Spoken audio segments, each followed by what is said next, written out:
Good day! We are the Group 1. Good day. We will explain about the grade management system using C language.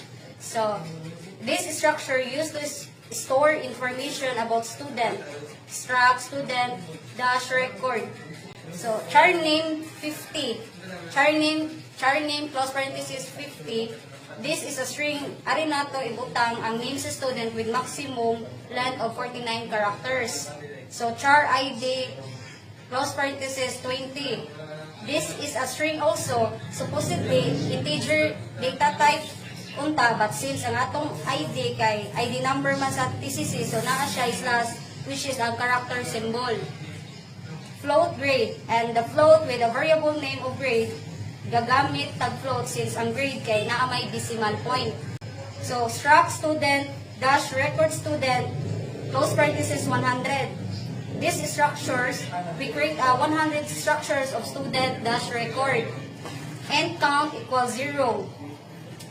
End count nato is mao niya to ang papangitaon sa student if naatay ganahan tawgon. Kining upat ka void mao niya tong function prototype. So we will explain this before we proceed to main function. So void add dash student, close parenthesis, semicolon, void display dash grade, close parenthesis, semicolon, void calculate dash display dash grades, close parenthesis, semicolon. And the last one is void highest dash lowest dash grades, close parenthesis, semicolon. Min, open parenthesis, close parenthesis. In main function, in choice, we assign choice with data type of integer. We will use this later. Here we use while loop with condition of 1 to remain true. Another reason why we use while loop para dili maglibog ang compiler kay gagamit mix system close sa outside of this function. While open parenthesis 1 and close parenthesis printf, open parenthesis slash n grade management system slash n close parenthesis. Printf, open parenthesis, number 1, add student grade slash n close parenthesis. Printf, open parenthesis, number 2, display all grades slash n close parenthesis. Printf, open parenthesis, number 3, exec slash n close parenthesis. Printf, open parenthesis, slash n, enter your choice, close parenthesis. Scanf, open parenthesis, %d, comma, and choice, close parenthesis. Switch, open parenthesis, choice, close parenthesis. Case 1, system, open parenthesis, CLS, close parenthesis. Printf, open parenthesis, slash n, add student, slash n, close parenthesis. Add dash student, open and close parenthesis. Break. Case 2, system, open parenthesis, CLS, close parenthesis. Print if, open parenthesis, slash n, student grades, slash n, close parenthesis. Display, dash, grades, open and close parenthesis. Break. Case 3, system, open parenthesis, CLS, close parenthesis. Printf, open parenthesis, slash n, exiting program, close parenthesis. Return, break, default. This will print if the user didn't input the right choice. Printf, slash I open parenthesis, slash n, invalid choice, close parenthesis. And it will iterate again the home page only if the user didn't input 3 or chose 3. Return. This is the function declaration.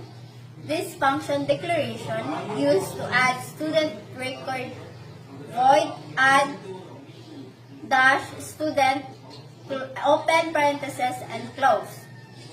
And choice, comma, compare, and choice for our F statement and compare for our comparison if the student ID you input are exist. We use the while here to execute first before you check the condition. Do printf /n student name. Scanf %s student count name. As you can see, we stored in the student struct with array. Count here is a 0 since this is the first input and pointer's name k is stored na to siya sa name. Do printf student ID scanf %s. Student count ID same here but we change the pointers to the ID because we want to store our input in ID. In this for loop, mao ni ang mo check if the ID we input exist para wala yung magkapareha. For ni equals 0, I count I++. We use strcmp for string compare inside of this argument or parameter. Ato gi-check ang duha if na ba sila pagkapareha.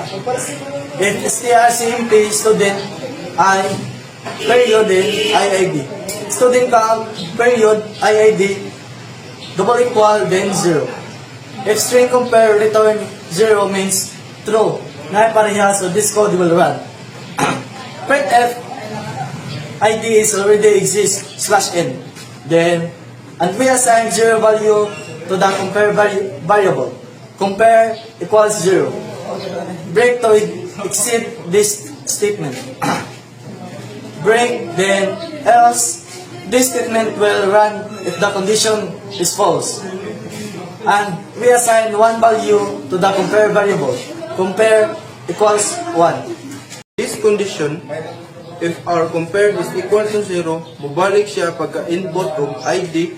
But if 1 naman kay mo-exit na siya sa kaninga loop while compare double equal 0. Printf student grade scanf %f and student count grade. Count double plus dire is atong gi-addan og 1 ang value sa count printf and enter 1 if want to add another or 0 if want to return home. Ato gipapili ang user scanf %d and choice. If choice double equal 0, if this code will run system cls, we use system close para malimpyo ang console. Dili ra maapektuhan ang mga gipang input na to as long as wala ta mo exit sa console. Return, we use return here to return home. If choice double equal 1, if this code will run system cls, same gyapon we use system close para malimpyo ang console. Printf /n add student and /n. Then this will print in the console after system close. Her same as usual if the condition is true. Kay mo run balik and so and curly brace insert we want to add another account while choose double equal and 1. This code defines a conversion function setting that is typically used with qsort or quick sort to sort an array of student record based on the nature. This is conversion function that takes two const void pointer as argument. Void is a generic pointer type which allows the function to work with any type of data. And settings close parenthesis const void returns any comma const void arteries b close parenthesis. The result of strcnp is returned as the result of the comparison. This return value tells qsort whether to swap the two elements or not during sorting. This function declaration used to display grades. Qsort, close parenthesis, student, comma, count, comma, size of, close parenthesis, track, student, record, city. This line sorts the student array based on the comparison logic defined in setting, sorting, count number of track, student, record elements.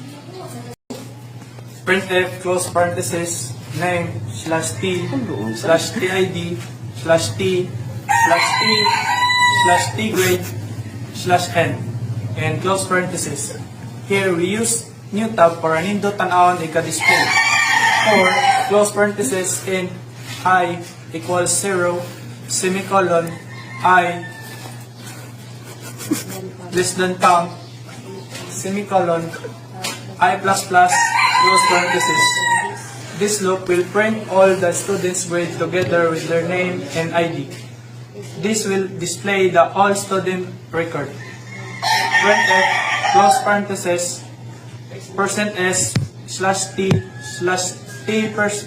percent s, slash t, percent, dot to f, slash n. Student name, student ID, student's grade. Calculate display grades.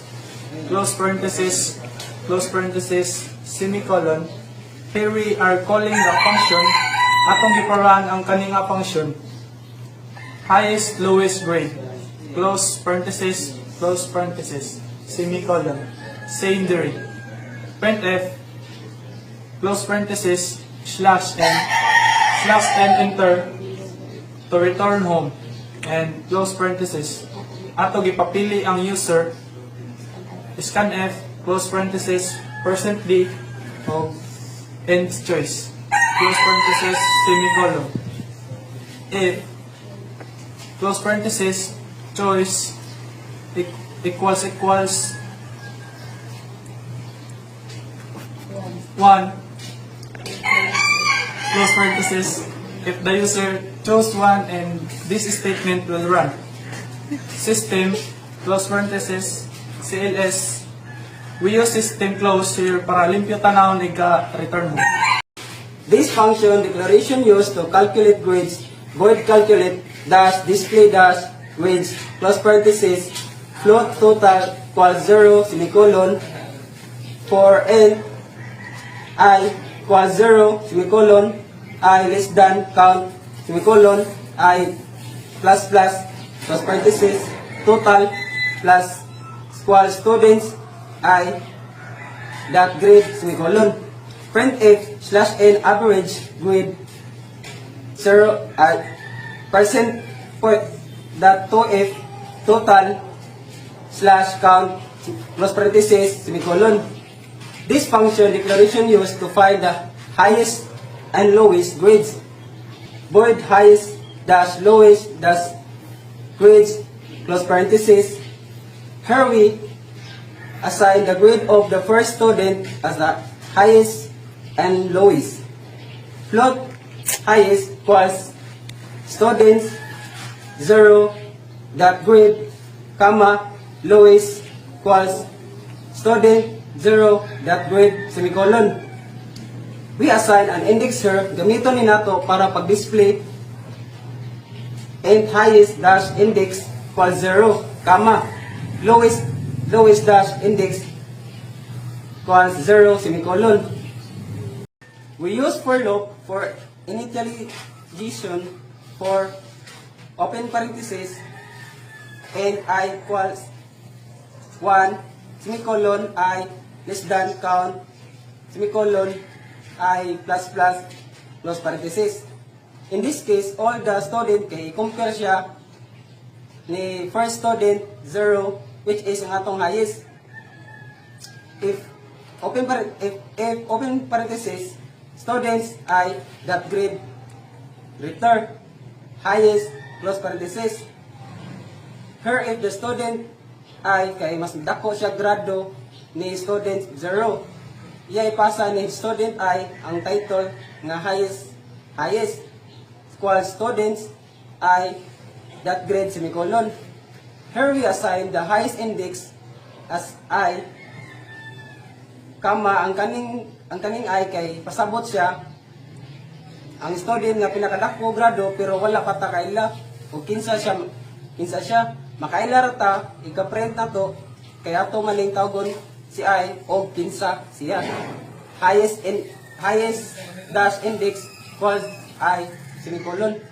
All the student kay compare siya ni first student 0 which atong lowest if student grade lowest if student ay kay mas gamay siya naggrado ni student 0 iya ipasa ni student ang title nga lowest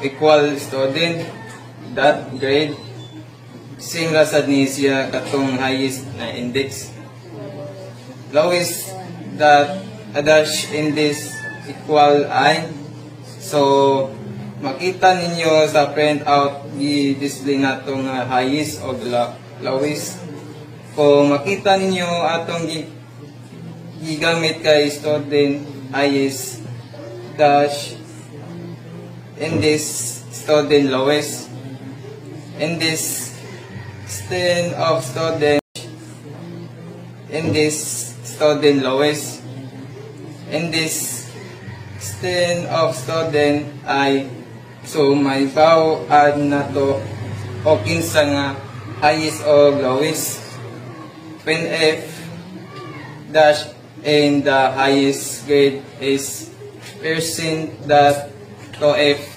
from person is ang highest student highest in this name print F I dash in the lowest grade is points that to F from person is lowest student lowest dash in this that name all that all thank you.